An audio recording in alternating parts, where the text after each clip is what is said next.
नमस्कार. आज आपण बोलणार आहोत दिलीप चित्रेंच्या एका खूपच सुंदर आणि तितक्याच मनाला सटका लावणाऱ्या कवितेबद्दल, फादर रिटर्निंग होम. कधी असं झाले का की आपण शेकडो लोकांच्या गर्दीत आहोत, समजा लोकल ट्रेनमध्ये किंवा बसमध्ये, पण तरीही एकदम एकटं वाटतं? आजूबाजूला इतके चेहरे असूनही आपण जणू काही अदृश्यच आहोत. हीच ती भावना. दिलीप चित्रेंची ही कविता फादर रिटर्निंग होम नेमक्या याच भावनेला, याच तुटलेपणाला पकडते. चला तर मग या कवितेच्या माध्यमातून या अनुभवाला जरा जवळून पाहूया. पण ही कविता समजून घेण्याआधी ज्यांनी ती लिहिली आहे त्या कवीला, त्या प्रतिभावान व्यक्तिमत्वाला थोडं जाणून घेऊया. हो, मी बोलतोय दिलीप चित्रेंबद्दल. दिलीप चित्रे म्हणजे फक्त एक कवी नव्हते, ते एक अष्टपैलू व्यक्तिमत्व होते. ते चित्रकार होते, फिल्ममेकर होते, स्तंभलेखक होते आणि हो, मराठी आणि इंग्रजी दोन्ही भाषांमध्ये तितक्याच ताकदीने लिहायचे. त्यांच्या लिखाणात काही गोष्टी हमखास सापडतात, जसे की एकटेपणा, शहरात आल्यावर होणारी घुसमट, स्वतःपासून तुटल्याची भावना, आणि ह्याच सखोल लेखनासाठी त्यांना साहित्य अकादमी पुरस्कारानेही सन्मानित करण्यात आलं होतं. आणि फादर रिटर्निंग होम ही कविता त्यांच्या ट्रॅव्हलिंग इन अ केज नावाच्या प्रसिद्ध काव्यसंग्रहातून घेतलेली आहे. चला आता थेट कवितेकडे वळूया आणि पाहूया कसा आहे हा वडिलांचा घरी परतण्याचा दमवणारा एकाकी प्रवास. बघा, कवितेची सुरुवातच कशी होते. वडील रात्रीच्या उशिराच्या ट्रेनने प्रवास करतायत. आजूबाजूला सगळे शांत प्रवासी आहेत, पिवळासा प्रकाश आहे आणि खिडकीबाहेरून उपनगर सर्रकन मागे पडतायत. पण त्यांचं तिकडे लक्षच नाहीये. त्यांचे डोळे जणू निर्विकार झाले आहेत. ते पाहतायत पण खरं तर काहीच बघत नाहीयेत. आणि त्यांचं वर्णन बघा कसं केलंय. शर्ट पॅन्ट पावसाने उलसर झाले आहेत, काळा रेनकोट चिखलाने भरलाय आणि पुस्तकांनी खच्चून भरलेली बॅग तर आता फाटण्याच्या बेतात आहे. या एका वर्णनातून त्यांचा रोजचा संघर्ष, ती दमछाक, सगळं काही आपल्या डोळ्यासमोर उभं राहतं. आणि मग ते ट्रेनमधून उतरतात आणि इथे चित्रे एक अशी काही अफलातून उपमा वापरतात की बस, ते म्हणतात, ते असे उतरले जणू एखाद्या लांबलचक वाक्यातून गळून पडलेला शब्द. विचार करा, एखाद्या लांबलचक वाक्यातून एखादा शब्द गळून पडला तर काय फरक पडतो?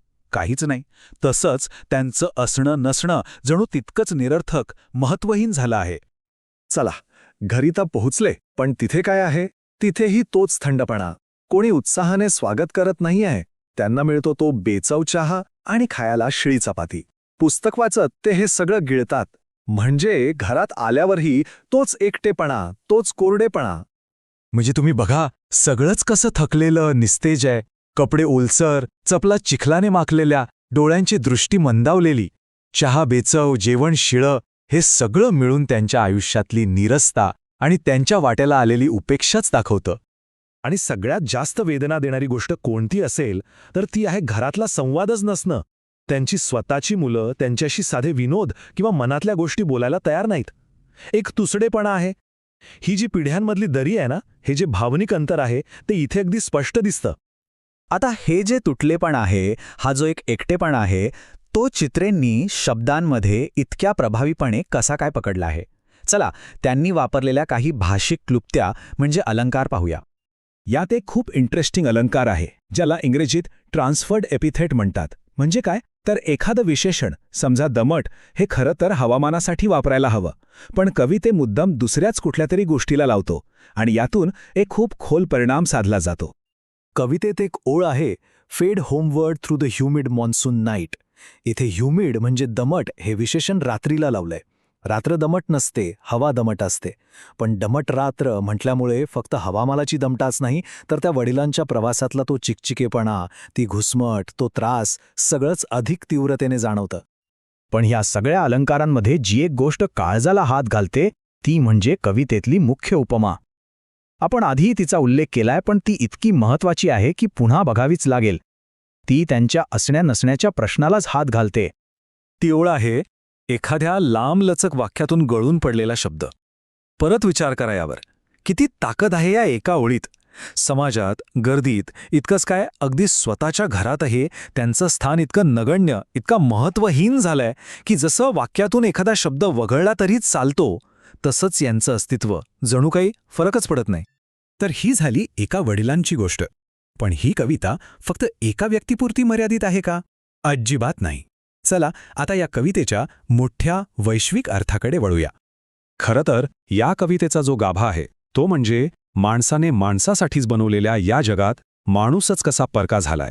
हा जो तुटलेपणा आहे, ही जी एस्ट्रेंजमेंट आहे, ती या कवितेची मुख्य थीम आहे. आपणच बनवलेल्या या शहरांमध्ये, या धावपळीच्या आयुष्यात आपण स्वतःलाच हरून बसलो आहोत. आणि या वडिलांची अवस्था बघा. ते एकाच वेळी दोन जगात जगतायत.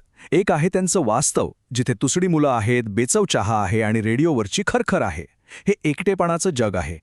आणि दुसरं आहे त्यांचं स्वप्नांचं जग, जिथे ते आपल्या पूर्वजांचा, भटक्या जमातींचा विचार करतात. हे आपलेपणाचं, इतिहासाशी जोडलेलं जग आहे. त्यांचं खरं असणं जणू त्या स्वप्नांमध्येच उरलंय, वास्तवात ते हरून गेले आहेत. आणि ही कविता संपते तेव्हा आपल्या मनात एक प्रश्न सोडून जाते. आपल्या रोजच्या धावपळीत, आपल्या घाईगडबडीच्या आयुष्यात आपण आपल्या आजूबाजूच्या कोणाला असं अदृश्य तर करत नाही ना? असे कितीतरी चेहरे असतील आपल्या घरात, आपल्या कामाच्या ठिकाणी, ज्यांच्याकडे आपलं लक्षच जात नाही. आपण कोणाला पाहण्यात, कोणाला समजून घेण्यात कमी पडत आहोत, हा प्रश्न ही कविता आपल्या प्रत्येकासाठी मागे ठेवते.